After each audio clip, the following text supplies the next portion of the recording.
everybody, and welcome to Just Saying. It is January 27th, 2014. Dang, this month's already over. Oh, well. I am joined here, as I am every Monday night, by my vivacious, adoring, lovely co-host, Mary. Hi, Mary. Hello, Kim. Aren't you going to add an inappropriate mouse arrow person? No, because you said mouth, not mouse. Mouse. You type mouth. Is that what I? Yes. No wonder you were laughing. How are you? I see you've got a hoodie on over there. I'm over here bundled up with a turtleneck and a sweater. I've got fleece on underneath the hoodie. I looked 20 pounds heavier yesterday. I had three shirts on and this big woolly pullover sweater, 3 pairs of socks, and I was still cold. Yeah, it wasn't bad earlier. Earlier it was pretty good. I was out rescuing puppies from the hill, but it got cold after the sun started fading.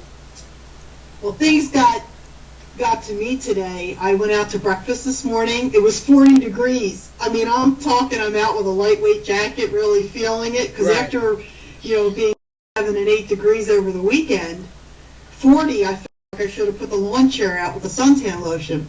So I come home, had to run to the vets real quick for one of the cats, and I thought, you know what?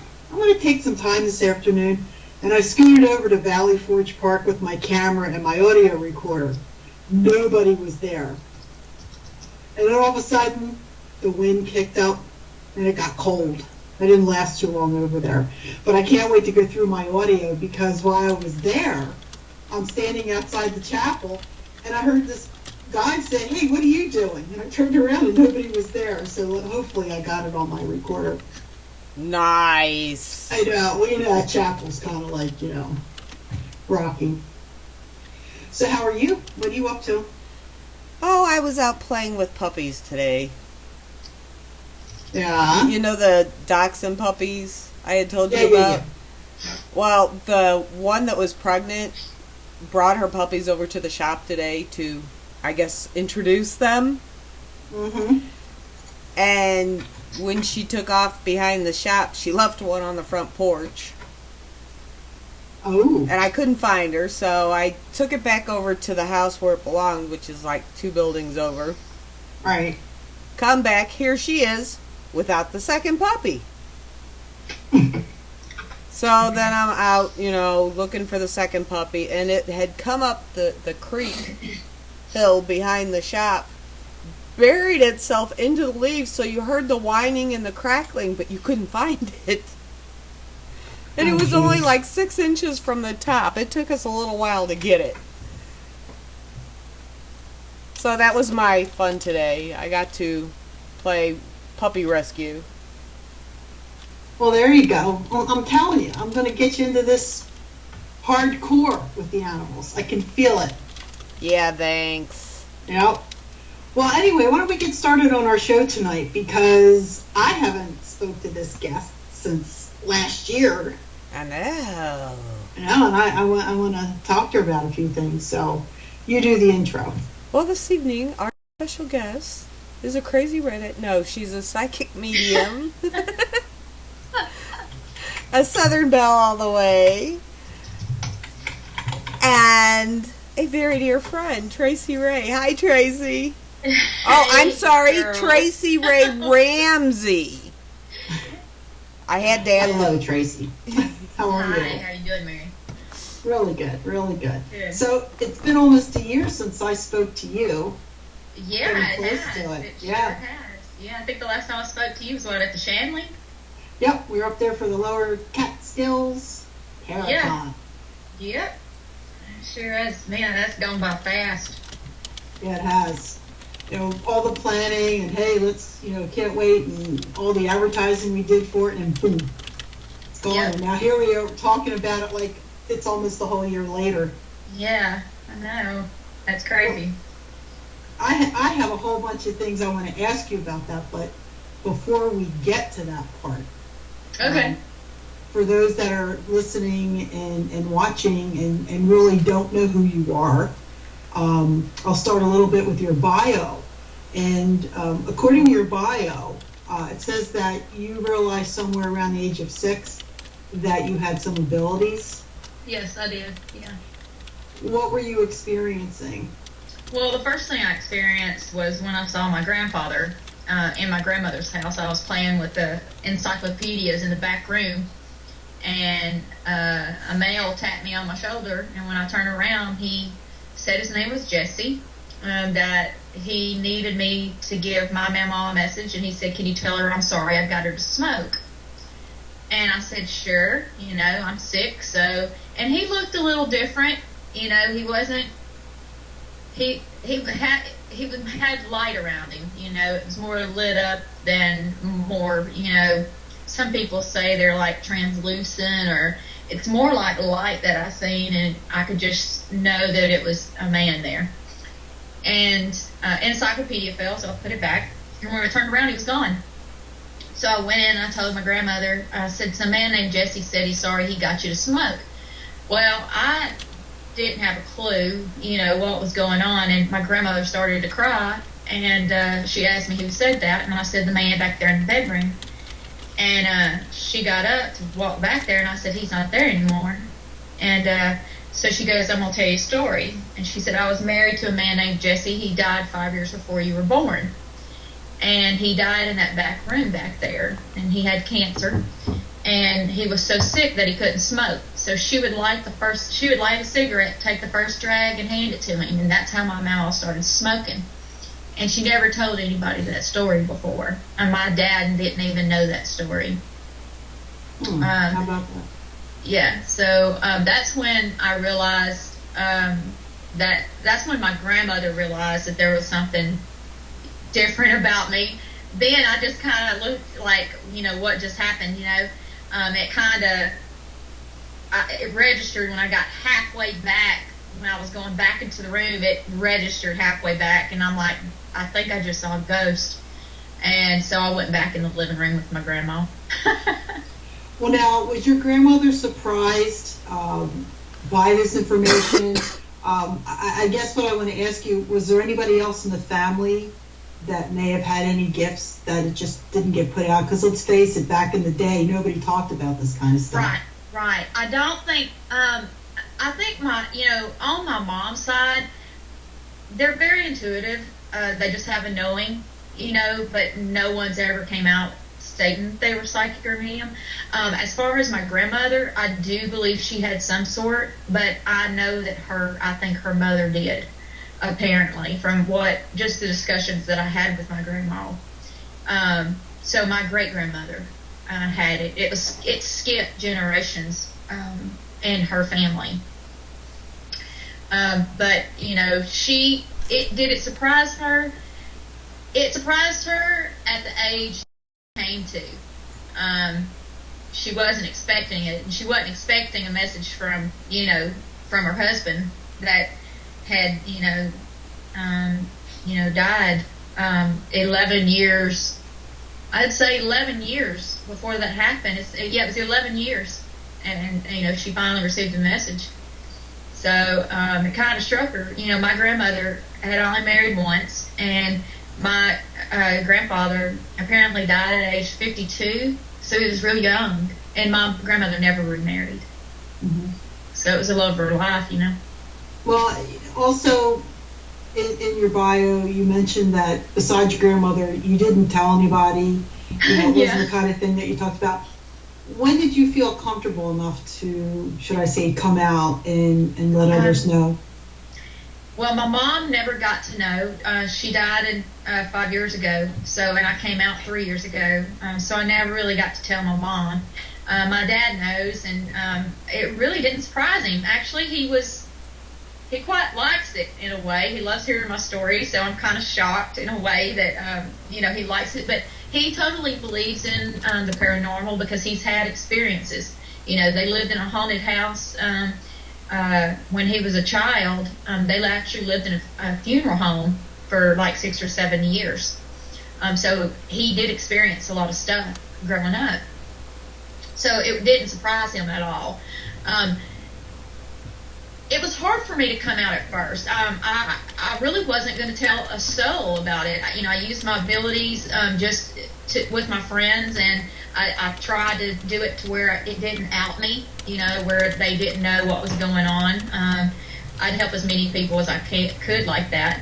And one day I had an experience, and my grandma told me, something's going to happen, Tracy, and you better be ready because it's going to make you come out, But she was the one that always warned me, don't ever say nothing until that time comes.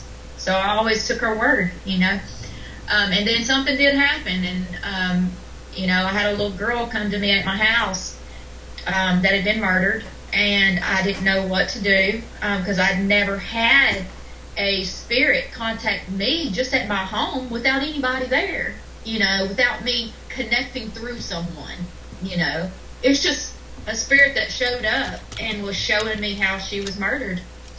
And it kind of threw me for a loop because what she showed me was so detailed and so, getting names and how it all happened. And at first I thought her name was Tammy, and after everything that she told me, I was in the bathroom when all this happened, and I wrote everything down on the concrete with a piece of chalk because that's where I saw her face, was in the concrete. We hadn't put her floors down, and so I drew out her face, and I wrote down everything she had told me. And I was married at the time, and I told my husband, I'm like, will you get on missing children and pull up Tammy, and I thought she was 9 because 9 and 5 kind of sound a little different. They sound the same, so I couldn't decipher if it was 5 years old or 9 years old, so I was like, put in 9, and I thought she said, piano. And so I pulled it all up. I had him pull it up because I can't look at that. Because if I do, I'll start feeling things with all the other children that is, that's missing. So I really didn't want to look, but I knew I had to look some, but I didn't want to totally sit there and look through it. So that's when my ex-husband figured out, he didn't even know what was going on. I told him I'd explain later. I needed him to do this, and that he just needed to take my word for what was happening. And so we pulled it up on the computer, and nothing came up. And I tried something else, nothing came up. Tried like 3 different things. And on the 4th try, I put in Tammy missing child. And I hit the image button, and she was the 5th little girl on the page. And I busted out in tears. I could not control myself. I felt like I couldn't believe I seen her on my floor, and now I'm seeing almost the same picture here. And it was almost the same exact picture. And now how old were you when this happened? 3 years ago. Oh, okay. This just happened. This is the first thing actually it was 4 years ago, because it took me 9 months to come to grips with everything that was happening, because when I figured out the case, and I really don't want to go into detail about it because it's still under investigation and I'm still working on it. It's really a complicated case, and it has a lot to do with some very dangerous stuff. So I kind of don't want to say anything about what's going on, but I didn't know what to do. Honestly, I just knew she needed my help, and there was a reason why she came to me.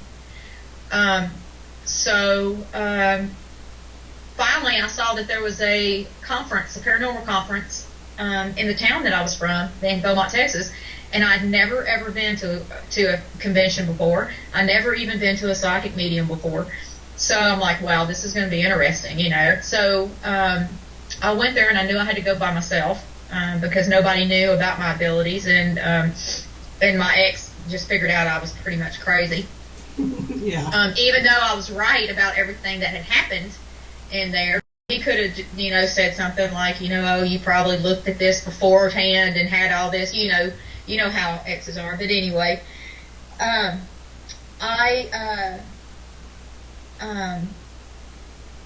was I? See, I stumbled you. The paranormal convention. No, the paranormal convention. I figured out about the paranormal convention and decided to go ahead and get tickets. I went ahead and got VIP tickets.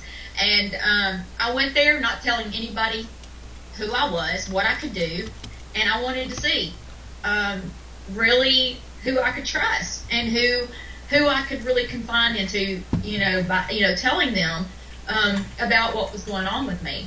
And the first person that spoke to me was Christopher Moon.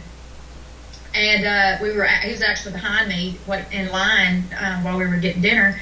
And he said, "You know why you have children around you?" And I said, "No, I've played so dumb." I'm like, "No, I do, And I already knew I had 3.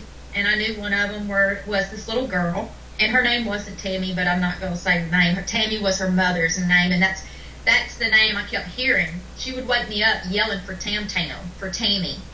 And so I thought that was her name, but that's her mother's name. But anyway, he goes, "Yeah, you do. You have, 2 girls and a boy and blah, blah, blah." And I said, He goes, "You need to come to my table so we can talk." So I'm like, "Cool, okay." So, and then I met a few other people that weekend. And I met David Roundtree. And he's the one that pretty much told me to do, to come out and to do what I needed to do. So everything kind of went, I don't know, it kind of went in a whirlwind after that, because I was going everywhere after that, so it just kind of exploded.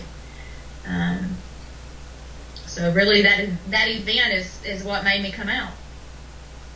Well, you and Mary have something a little similar, a little in common. Mary actually had a little girl throw a paper airplane basically out of her closet at her. Yeah, isn't that the little girl that from the Shanley that did that? Yes. Yes. Okay. Yeah. That was kind of strange, Yes. I because remember you told me about this.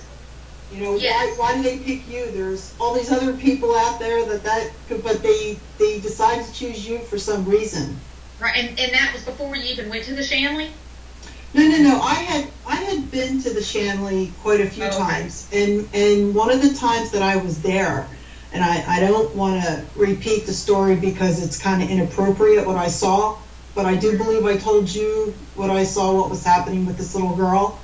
And that's one of the reasons why I stay in the Rose Room all the time on the second floor in the back corner, because she reached out to me that particular morning, and I had gone a second time.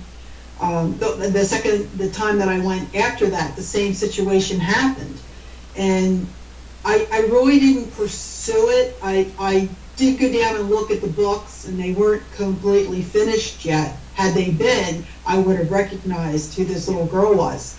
And it was only the one day I was sitting right where I am. Well, I was sitting on the floor, and I was going through some boxes of stuff from the closet when it looked like a paper airplane came out of the closet, came down, and landed right on my lap.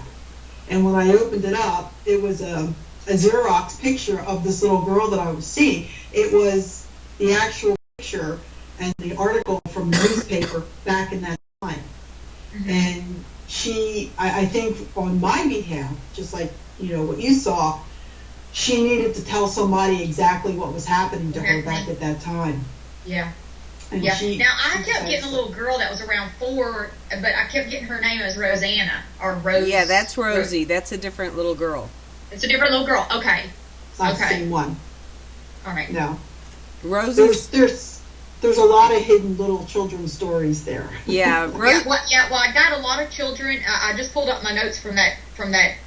Whenever I first got on the premises, I had wrote down everything that came to me before I even got out of the vehicle, and I had that the 9-year-old little boy, Johnny, back injury, died, and I had the 4-year-old little girl, Rosanna, suffocated/drowned, and then I have a man, heart failure in the 60s, a fire before the 1900s, a lot of children, 7 girls and 2 boys, all of them under the age of 13. And there's a woman there, sadness because of a couple of the children. I kept getting married, and then the room number 13 came up, pulling rooms, and I kept saying pulling room 13, and I had no idea there was a room 13, and I kept getting the name Betty. So That's all the stuff I got before I even walked in the building. Well, Rosie's the one who was found in the well across the street. Okay, so that makes a lot of sense. Well, that also kind of adds to the suspicion because you said suffocation, drowning, and we go back and forth on whether or not she actually drowned. I honestly feel she did not drown. I do feel she was suffocated or choked first and then drowned. Water came after. That's what I kept getting. Well, like maybe whoever it was choked her to the point to where she just passed out and they put her in the well and then she drowned maybe. Yes, and I do believe she was abused also at that same time. Yeah. There's a good possibility to that. Yeah, I kept feeling that. I mean, it was very hard for me to walk in a certain area, and before I even knew where the well was, that was the area that was very hard for me to walk around. Yeah. Something that you mentioned about the little boy Johnny, there's so many, I don't know what you would call it, but stories that go around about the spirits there. And one of the ones that I heard originally about Jonathan was that his father was the doctor. Mm-hmm. And he was out playing in the parking lot, and the father didn't see him, and he got an emergency call, and when he backed out, he backed over him. Right. Now, see, I never got exactly how the injury happened. Well, let me finish. So, okay. Because this is a plus for you. Everybody went around about how he had this head injury, and he didn't die right away. But eventually he died. Of course, the father feels bad about it. Well, we were there this past Halloween, Mark Sarro and myself, and you remember Mark. He's the one that went around with the video camera, and he was the comedian back at the Paracon time. Well, Mark and I hooked up and we formed Paraco-op. And we go to locations and we live stream from there. And we were there for the entire Halloween weekend. And I went around and interviewed Sal. And when we got up to Jonathan's room, Sal tells the story of Jonathan. And it so happens that, because we could never understand why Jonathan hung around there all that much. If it was the doctor's kid, why did he have a room at the Shanley? It made no sense. He has his own house. He's got his own place to go be. Well, it turns out he was not the doctor's son. He was, I don't know, was one of the maids or the cooks or whatever, her son. Okay, so he used to hang up there. And the doctor did not run over his head with a car, but he was playing and he got hit out front he did get hit by a car, but I don't know the injuries were serious enough that killed him. But in fact, he did hurt his back slightly. So you are the only one so far that has come forward and said something to that effect. Now I will say that it's something else that freaked me out.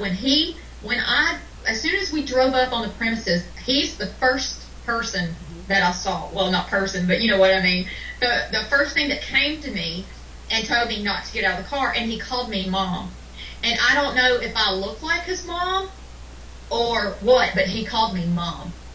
Well, you have red hair, and a lot of the people that were there were Irish. Oh, I see. Okay, then that makes sense. And I mean, because he kind of latched on to me quite quickly. Yeah, because most of the women, and I found out a lot more when we were up there during the Halloween time, because Sal was more candid, and you do that one-on-one interview. Most of the girls that were up in the bordello were Irish girls, and some of the mob people were Irish. So if a lot of the help there were Irish, I'm only putting it out there, saying that it's a possibility that his mother was Irish, and of course I'm Irish. I've got red hair. It's just a staple of that, and you're also lightly complected too. Right. So it may have just fallen. Well, that into makes place. more sense to me. Because I was still a little confused about why it happened that way and why he was so attached so fast. And I don't think I told anyone that he called me Mom. It was something I didn't write down. I don't know. I kind of felt a little connected, and I felt like I shouldn't say anything because it might make him feel like that. You know, if I said something and somebody says, well, you probably just look like her. I didn't want him to freak out and say, oh, well, that's not my mom. You know what I mean? Right, so right. I really never said anything. So Right.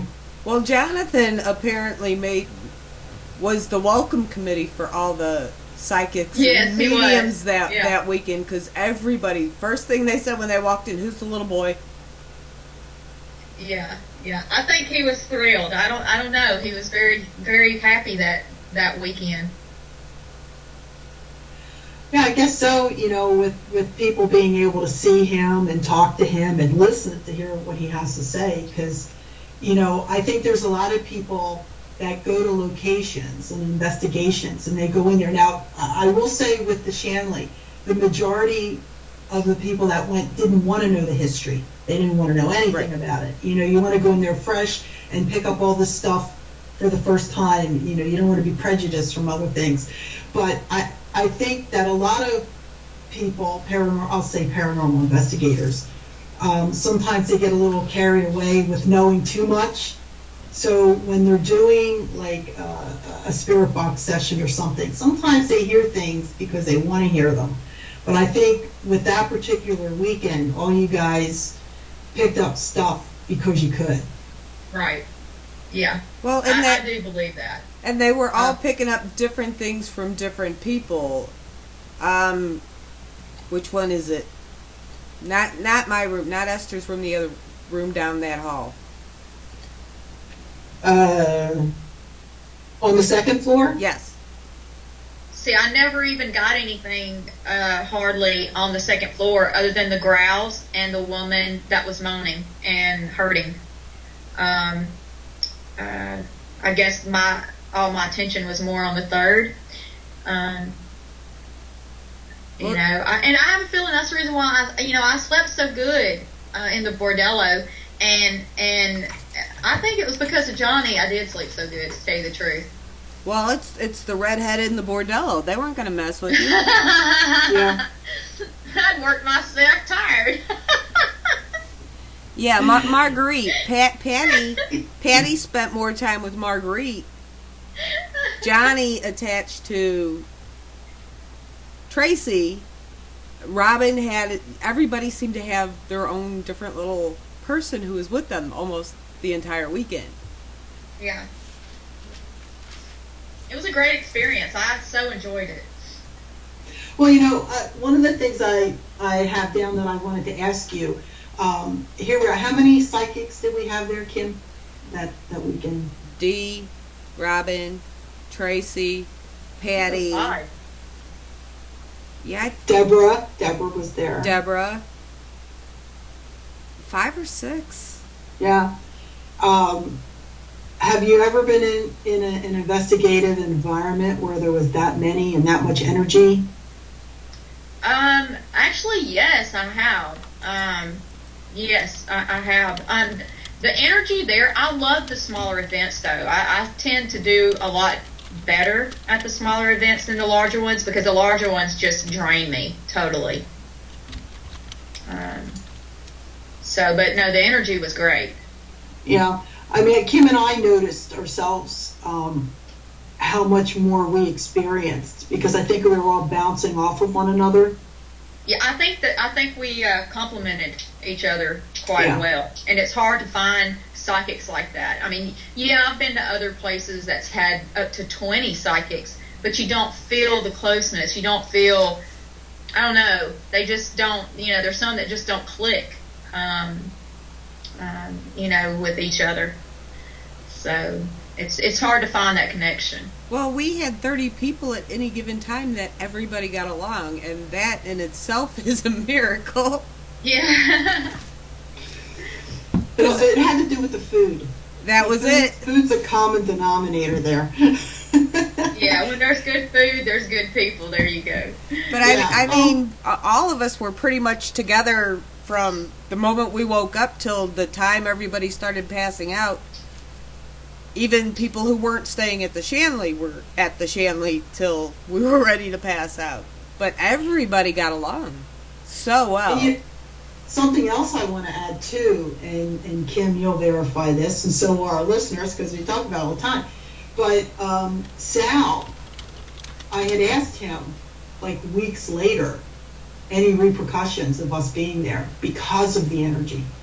You know, sometimes he has investigative groups in there, Tracy, that run the place amok, and for the next couple weeks, whoever comes back, or even if it's just him and Teresa at the hotel, it tends to get a little crazy in there. And he said, absolutely not. I mean, it was tame, you know. Yeah, it was. There weren't bad things happening. I mean, all the stuff that we were doing, and, you know, talking to the spirits, and, you know, working the Shanley, we didn't create a mess when we left.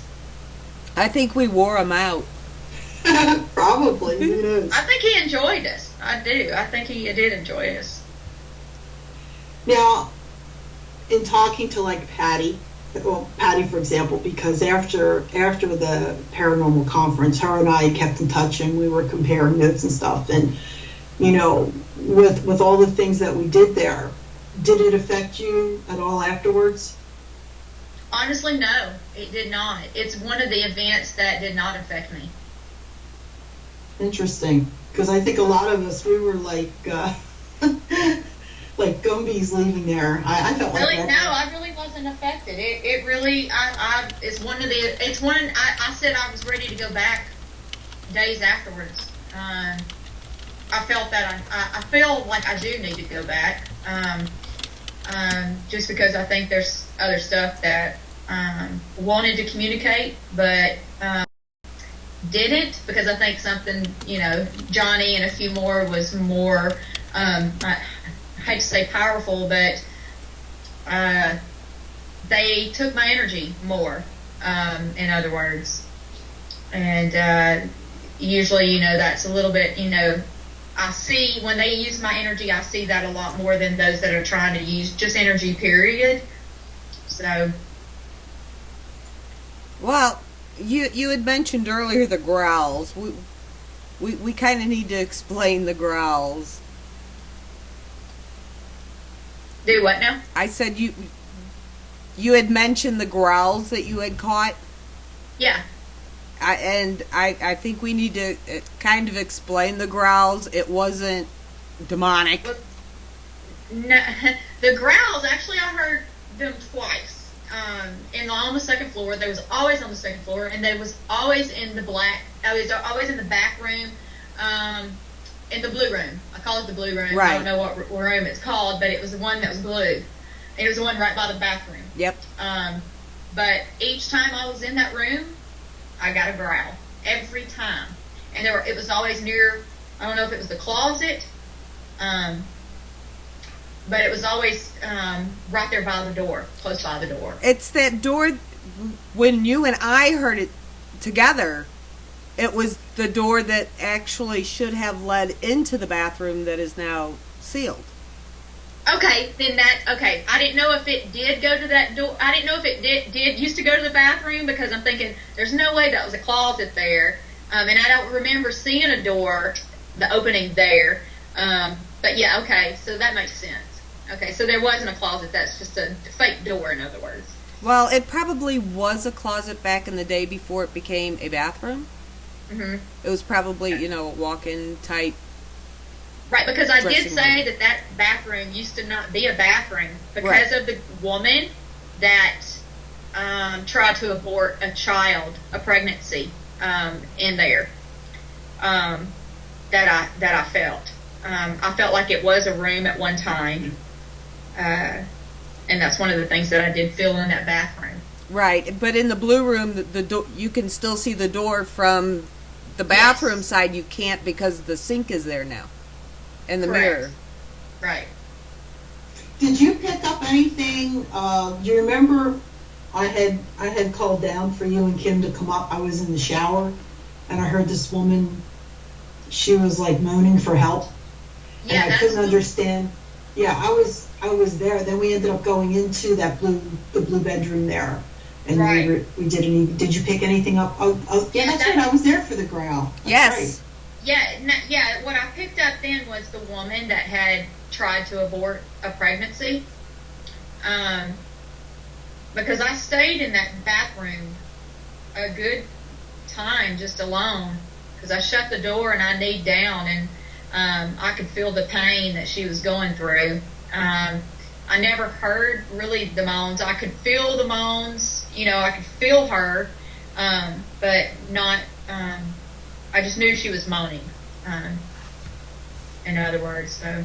Okay, I have a question for you, Tracy, and it's kind of out there and totally theory, but the growl that we heard, which kind of sounded like a guy being disgusted. Is it possible that Mary heard the moans of her having the abortion and we heard the growl afterwards of someone finding her? I do believe that it had a lot to do with it being a, bordello type, growl? Yes, I do. As far as the growl, I do believe it was, a man that was more into what he was doing. The pervert. No. And that's all us women being up there. It didn't surprise me one bit, because there wasn't a man up there at the time. So no, there wasn't. It wasn't anybody's stomach. No, it wasn't. Well, you can definitely tell the difference. I have it actually on tape, and I've heard it back.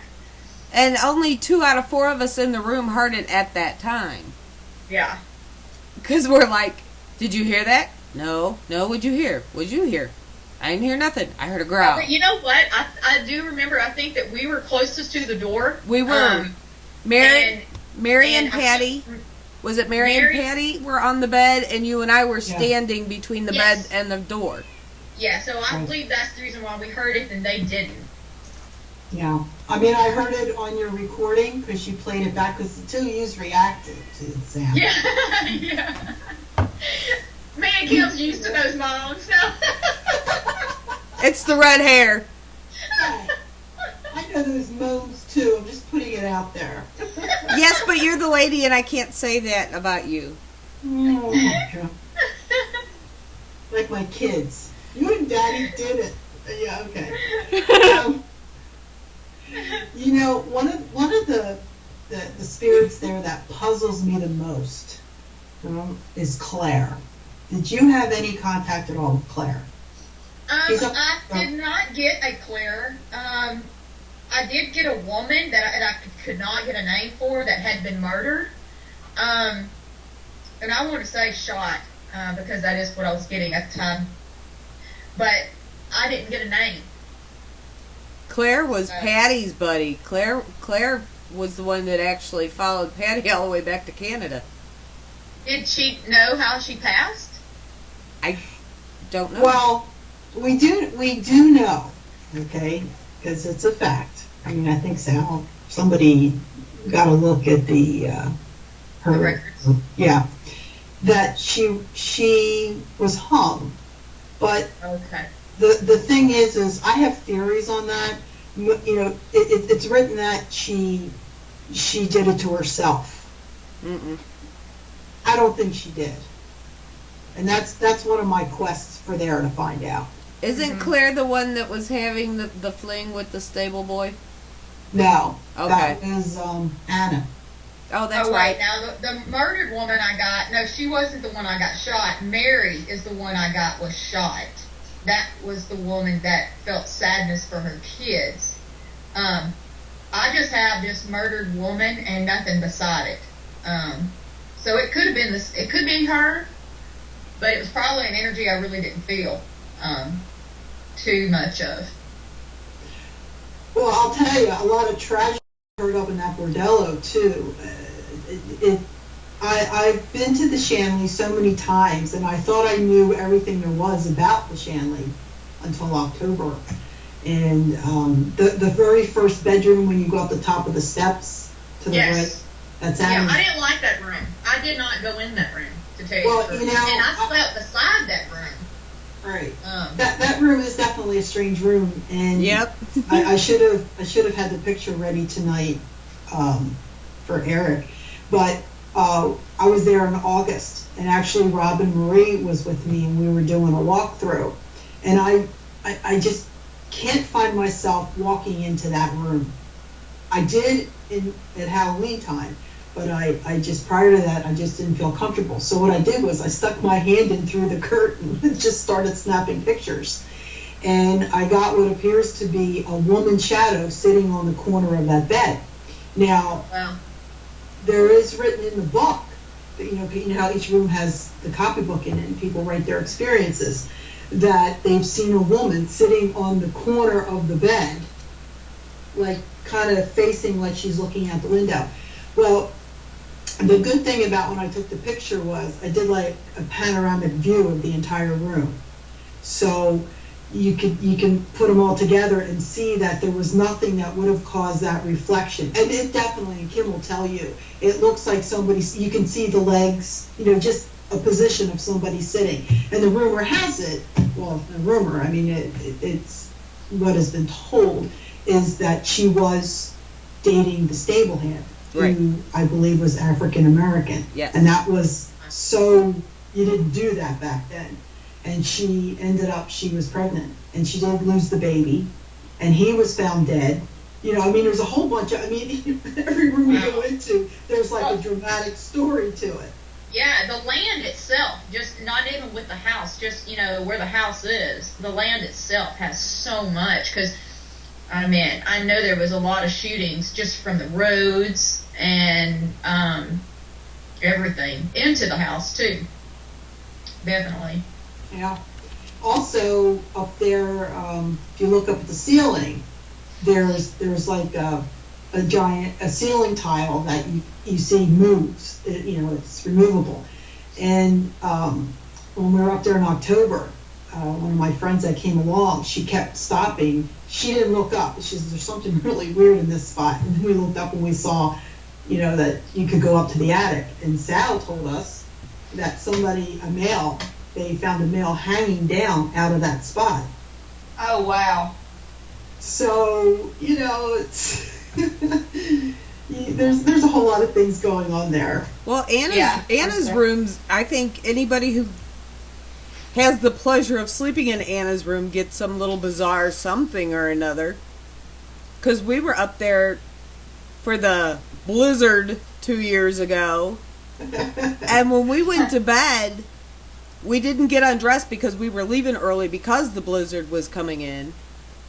But when we went in there was one of those little space heater radiator looking things, and we had it on low.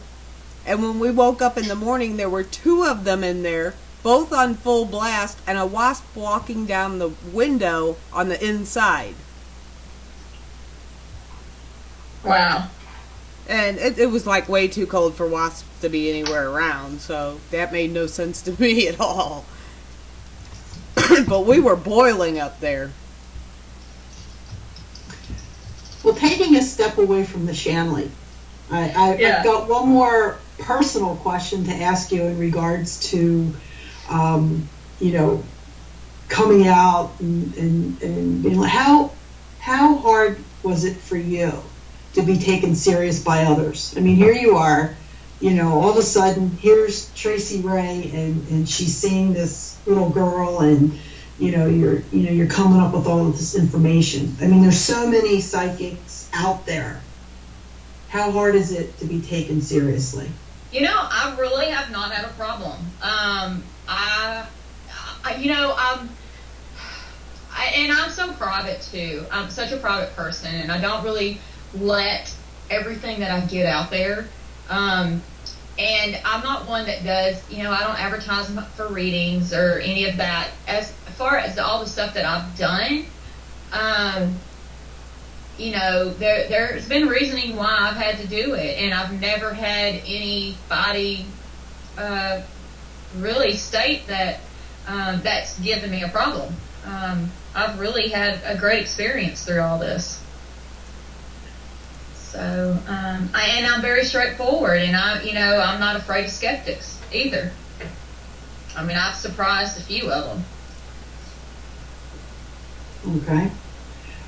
Kim? I got one more, but I've been jumping in too much. Go ahead. Well, she's got a great support group down here too. I talked to one of her buddies today on the phone, Dakota,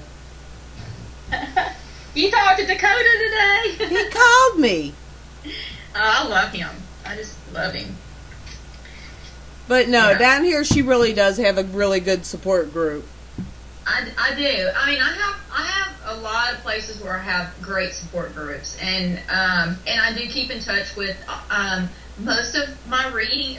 All the people I've read, I have really kept in touch with them. Or they usually message me on Facebook, and so I mean, and I'll even contact them sometimes just because I'm thinking about them. So just to make sure they're okay. But no, I've had a great experience. One of the lucky few.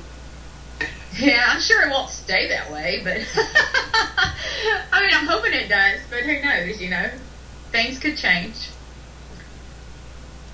Well, can I ask my one last question? Sure. If you mind. I know, Kim's got a whole mouthful there getting ready, but I mean, it's no secret out there. Kim and I were always telling people that we're empathic.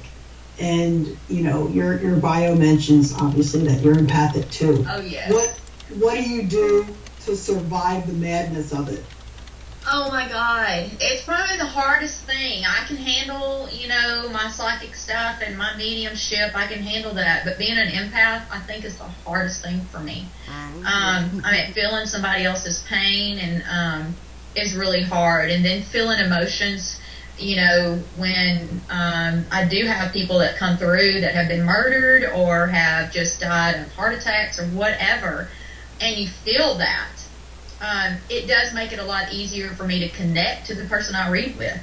I'm reading because I can actually feel how the person passed, and I can relay them what I'm feeling, so they will know exactly what their past loved one was feeling at the time they were dying.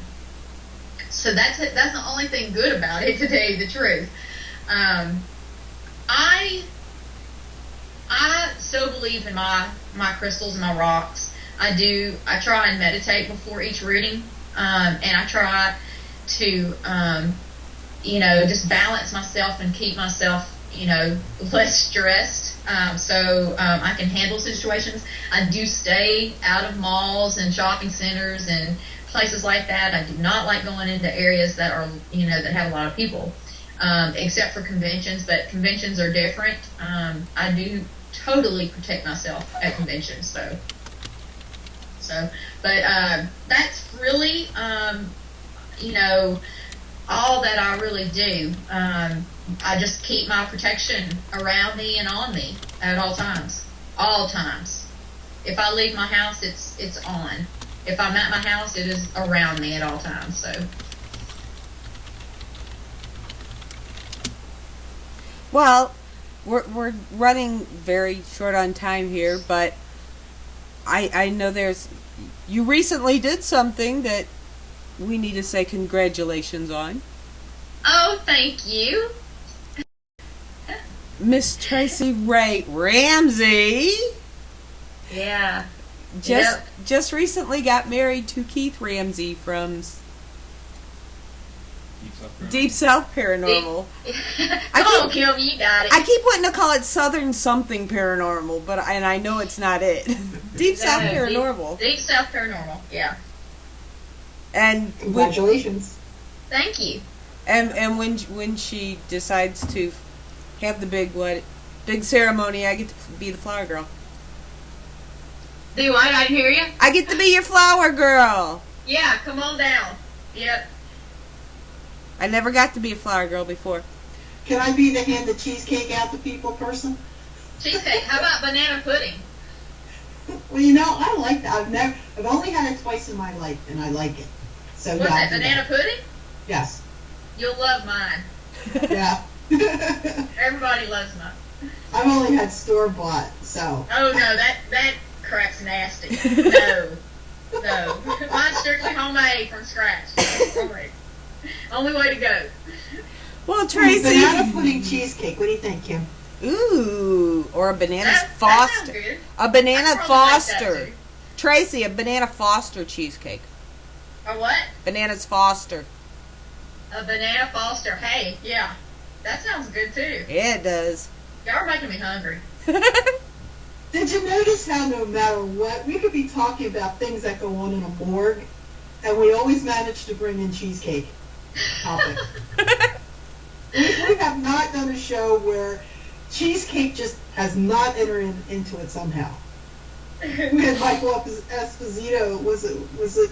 No, it was Tommy Golden, whose wife made some kind of chocolatey kind of cheesecakey thing. the strangest topics, and then cheesecake kind of gets added into it. What the heck? Well, we were discussing weddings. Cake goes with weddings. It's not our fault there was cheese in the cake. It all works. Well, she started it on the banana Foster. I originally wanted to just do cheesecake or the banana pudding. So you see, it just kind of all went together. There you go. Yeah, well, we might have to do chocolate gravy and biscuits, too. There you go. I haven't had the chocolate gravy yet. Oh, my God, it's so good.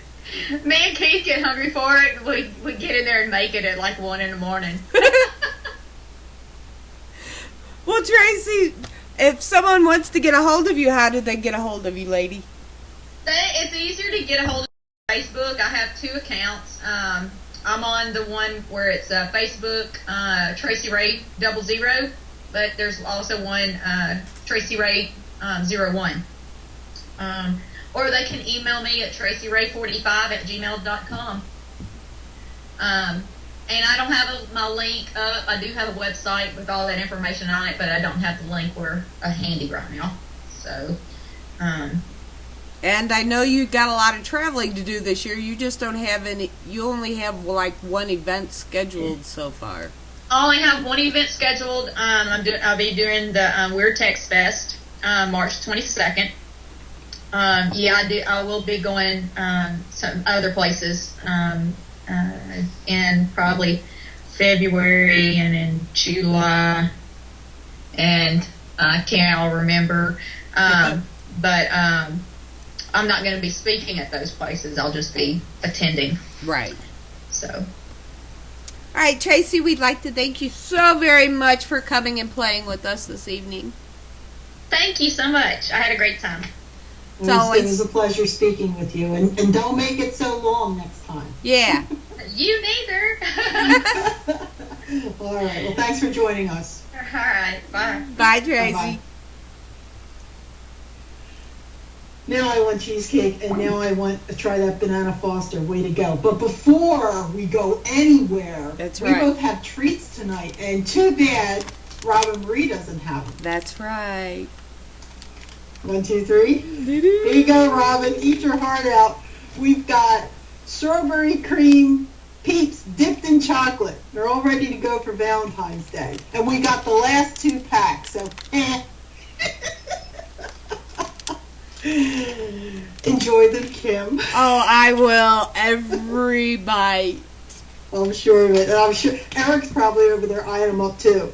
No, I had them hidden until right before the show. Okay. No, they're not orange. They're actually reddish. They're called strawberry cream. And I did kind of taste one from a previous pack just to make sure they were okay, because I wouldn't dare send one to Kim with them being lousy. And they do taste like an actual chocolate-covered strawberry. Yes, because there's chocolate on the bottom of them. That's right. If we were really rude and ignorant, we'd open them up and eat one in front of you, but we won't. Wait a minute. Make them dance? No, you make them sword fight. You take 2 of them, put them on a paper plate facing each other, put a toothpick in each of their bellies, and turn on the microwave, and they'll sword fight till their death. Anyway, but we do really owe this to Robin, because she started us on the peep thing. So, Anyway, that's it for us. And with that, we're getting the heck out of here after the sword fighting peeps. Yeah, really. Thank you for joining us, and stay tuned for 10 o'clock tonight is our own show. Yes. You never know. All right. Have a good one.